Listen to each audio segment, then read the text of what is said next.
And at the very beginning of this year, I had a lot of nervous directors around boardroom tables saying, we don't know, like, how are we going to put together a 1-year business plan, a 3-year business plan, 5-year business plan? That is a really, really difficult thing to do when you've come out or you're coming out of a turbulent time, but you absolutely have to do it. You can't run a business without a plan. Otherwise, no one knows what direction you're going in.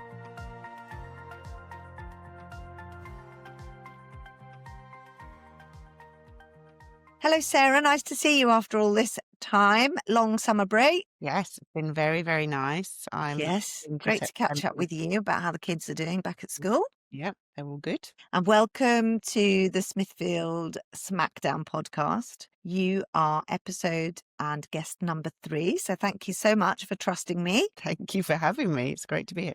We're going to focus on understanding the issues that surround leadership.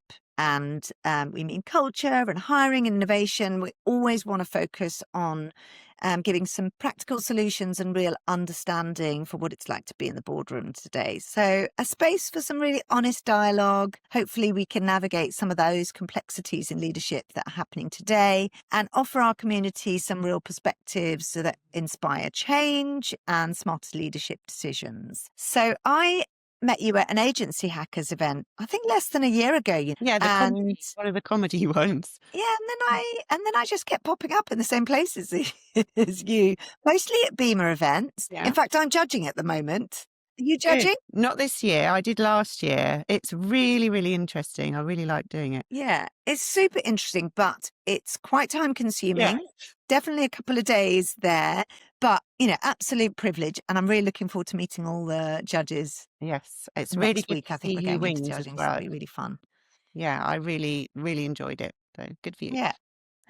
Sarah, this is probably a really good time for you to introduce yourself to the pod and tell us a little bit more about some of maybe the first real life challenge in leadership that you had. So I'm Sarah Vick. I have been working in agency land for the whole of my working life.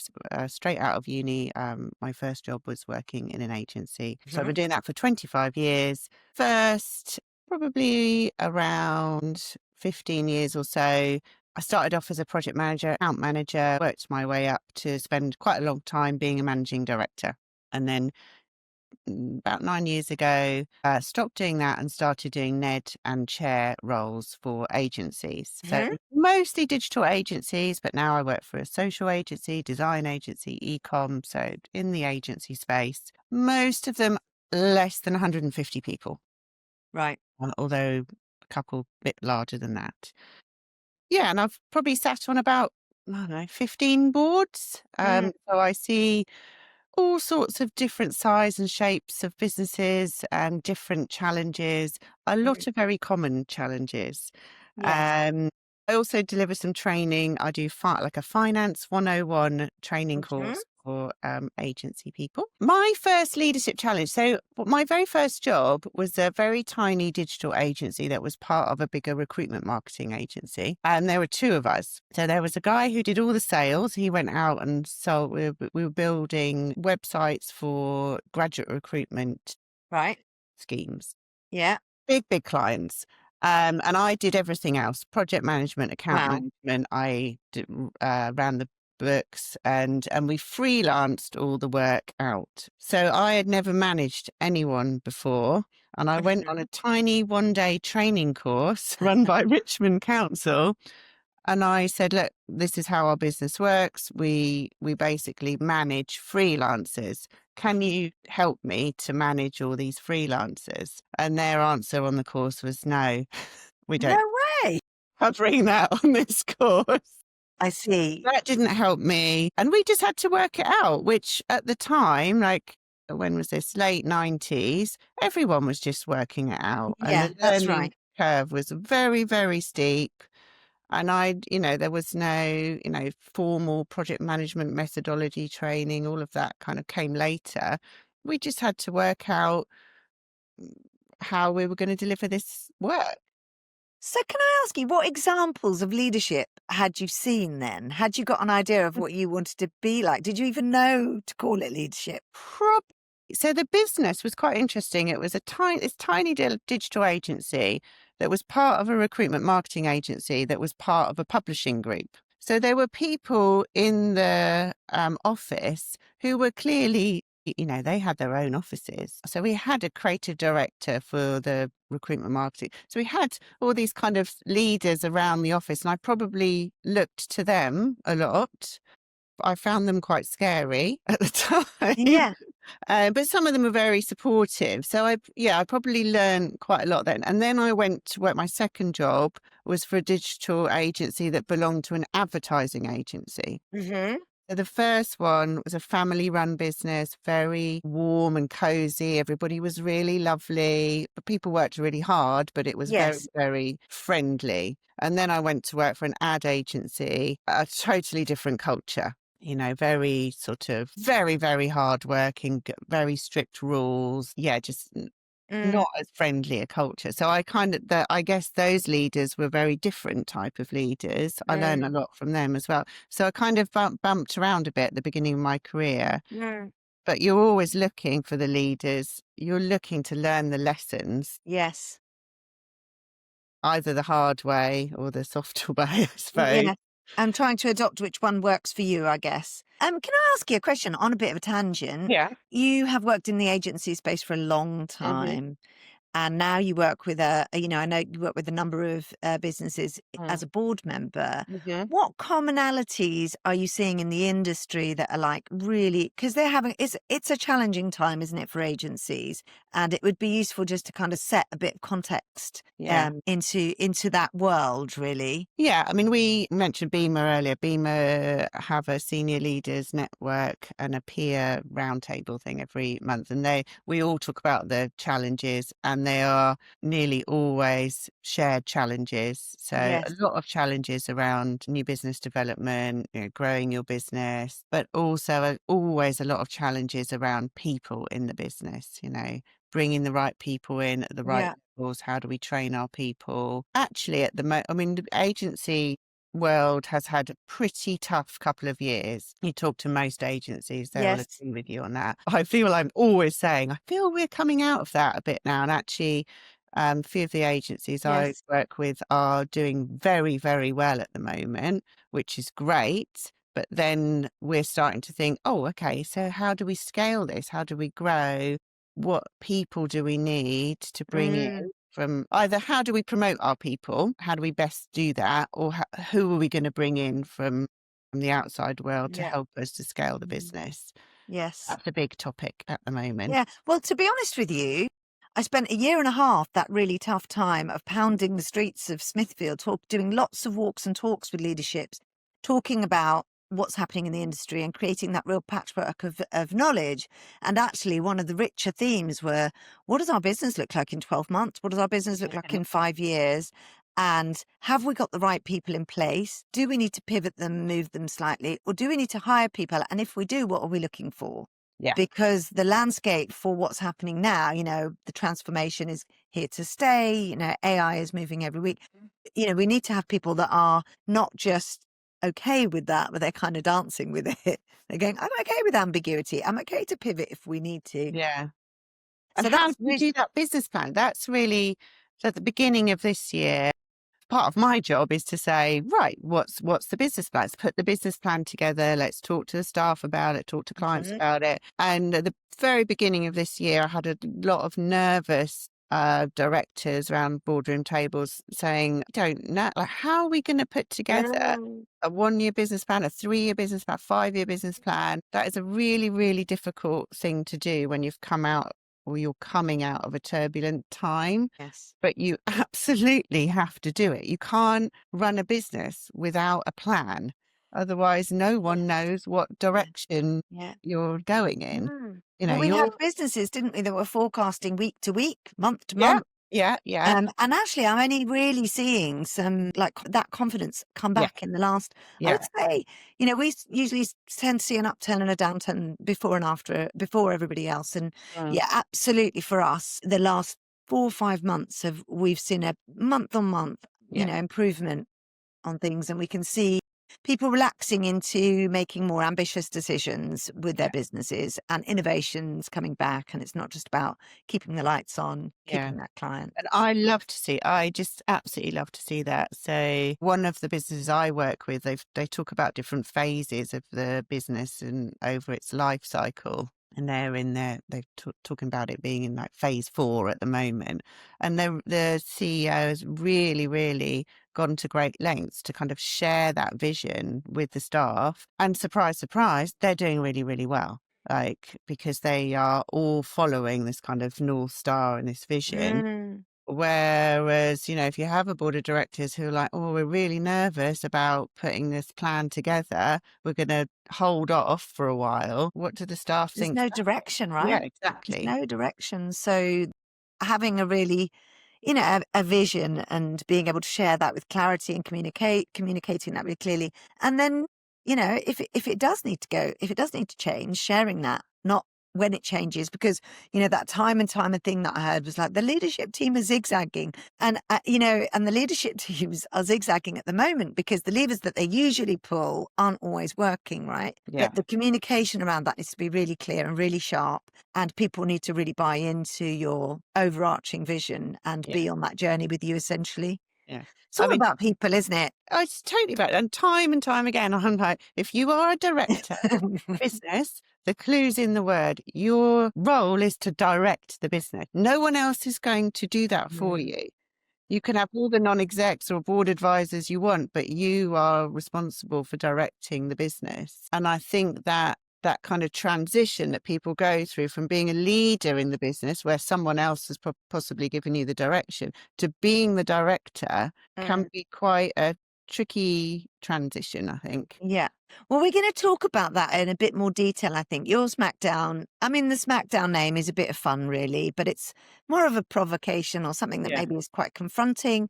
So we want to talk about your SmackDown, but it's really important that what we do is actually try and unpack that and make sure that we are finding really practical solutions and some takeaways for our audience so that they can go away and do something positive to make positive changes, really. So do you want to tell me what your SmackDown is? Yeah, so my SmackDown is about these transition periods that people go through. So if you think about it, you've got like you could call it different layers in a business. So you've got practitioners of people who are, in my world, designers, developers, project Mm, managers. And then they're good at their jobs and they're generally asked to become managers. And then yeah. managers asked to become leaders and leaders eventually asked to become directors. And those kind of transition points I don't think managed very well by businesses. They don't. So people will be very good at their job. They're asked to become a manager. Hooray, it's all great. Goes on LinkedIn. Now I'm a manager. I've got a new job title, but I haven't had Mm, any training. No one's actually told me what it really means day to day to be a manager or a leader or a director. What are if you're a director, you have legal responsibilities, governance responsibilities. Um, these transition periods need to be managed. yeah. And a big part of my role is to help businesses to understand those transition periods and also to kind of signpost people to where they can help. Yeah. You're right. Lots of people get promoted because they run a project really well or their They're skill good set at is their really jobs. sharp. Yeah. And that leadership aspect isn't looked at. I know that one of the things we wanted to talk about today was kind of pastoral care. Mm, It's becoming such yeah, a broad issue. I think we can agree in our experience, COVID was a moment where that started being an issue and businesses started it, certainly for us, had to invest lots more cash into pastoral care for people and checking in with them being okay. But we're a few years down the line, and you know, certainly in the groups that we've mixed in, we have heard it talked about much yeah. more.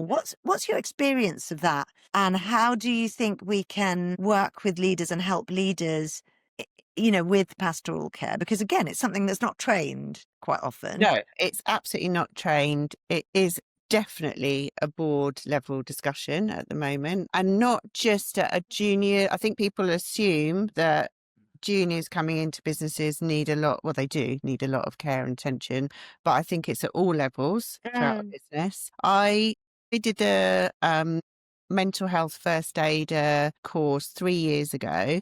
It's a brilliant course. Highly recommend people get some of their staff members trained in it.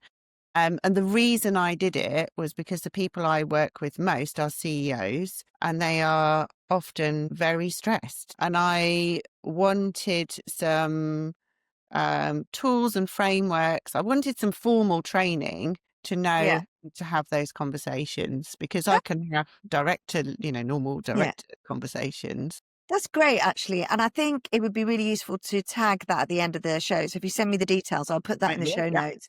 And I was just going to say, I think to some degree, you are expected to kind of shoulder that stress. Of course, it's a stressful job, Yeah.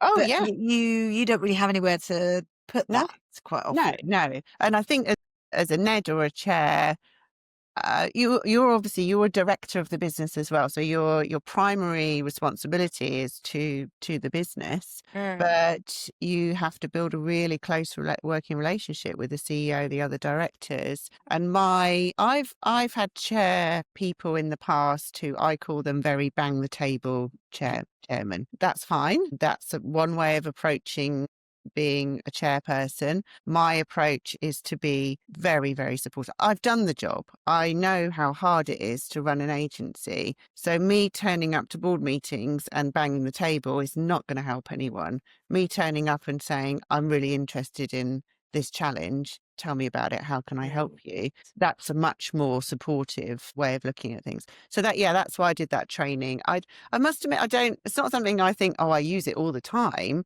But when I have had to use it, it's been very, very valuable.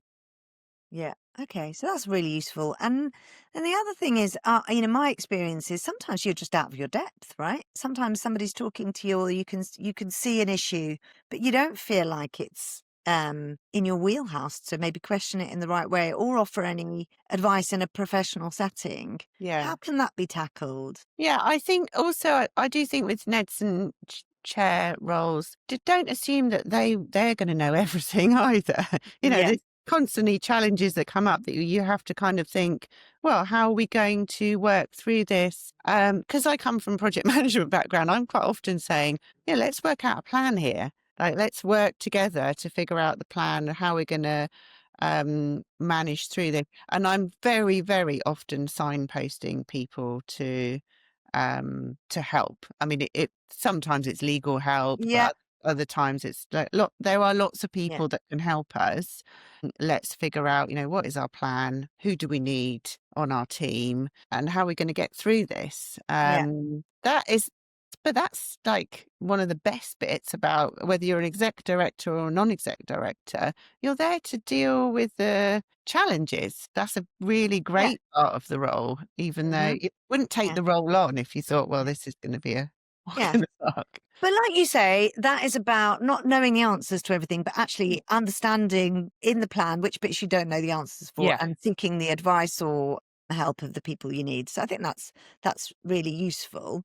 I'm very, very careful not to always be saying, well, in my other roles, we did this, or in the other. So, it's these businesses are all unique.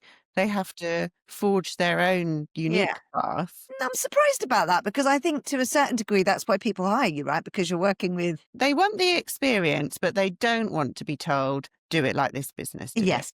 That you've got to be very careful about saying that. And also, what's right for one business isn't necessarily right for another business. So Mm. I am very conscious that I was like, let's put the plan together for this business. Yeah. And what are we going to do together? Not let's copy Right. what other people have done. Well, that sounds very empowering. Thank you. Can we wrap up with a story from you, Sarah, about your proudest moment in leadership? My proudest moments are when I think back are generally I'm quite a competitive person, and I did really, really love doing new business. Did So you? yes, I quite like new business. So Great. my proudest moments, like when we used to take phone calls to say we'd won big new accounts. I loved doing that, and I remember when we were all in offices, we were waiting for a client to ring us to say whether we'd won the account. And I was on the phone, I was stood up in the office and having this conversation with this lovely lady who'd rung us. This was like a £10 million account. It was a very, very important account to us. So I was having this conversation.